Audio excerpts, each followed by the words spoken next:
So today is the first day of designing the SS Carl D. Bradley in Lego, and we have two main objectives. We're going to get the size, the scale of the ship defined. This is how large the finished model will be once it's built. And we're also going to get a rough estimate, a rough design of the hull done. So the first thing I'm going to do is print out some blueprints I was able to get of the SS Carl D. Bradley, and I'm going to use some loose Legos that I have lying around the office here to just kind of map out some of the dimensions and determine the best scale for this ship. So these are the blueprints right here, printing out. If you ever need any historical blueprints from ships of the Great Lakes, I highly recommend the University of Wisconsin-Superior. They have an awesome library of all these old blueprints. You reach out to them, you have to pay for them, but all that money gets recycled back into caring for the archive of all these old ship plans. So awesome what they're doing there. If you need plans for historic ships of the Great Lakes, I highly recommend the University of Wisconsin-Superior.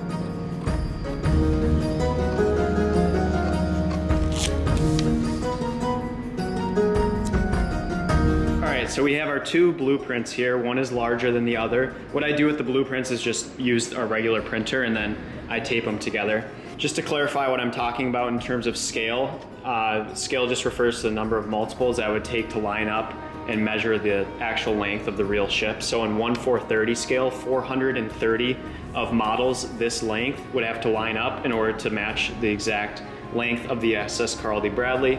And for this size, the 1/400 is a little bit larger, so only 400 of these would have to be lined up end to end to equal the length of the actual ship. So now I'm gonna go grab some loose Legos here in the office and use them along with these blueprints I just created to get an idea of which size, either 1/430 or 1/400, would lend itself best to Lego dimensions and the overall look of Lego.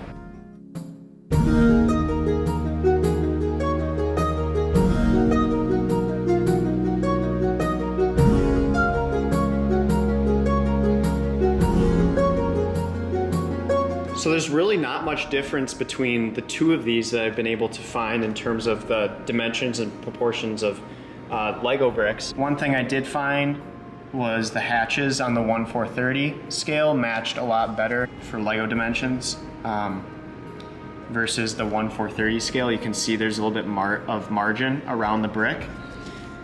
But besides that, I mean, it's pretty much a wash. So my gut is telling me to go with the larger 1/400 model. So I think I'm gonna do that. I feel like I'm gonna be able to incorporate more detail. I really wanna do a shear in the stern, which will, you know, a little upward slant in the stern as well as the bow, like the real ship had. I'll feel like I'll be able to do that in the larger one. I'll be able to add more detail. So we're gonna go with the larger one. And that's it for this first installment of building the Bradley. We'll be back in the next few days with another video going over our design process using our computer software to bring this historic shipwreck back to life. So thanks for watching and stay tuned for another video in the next few days.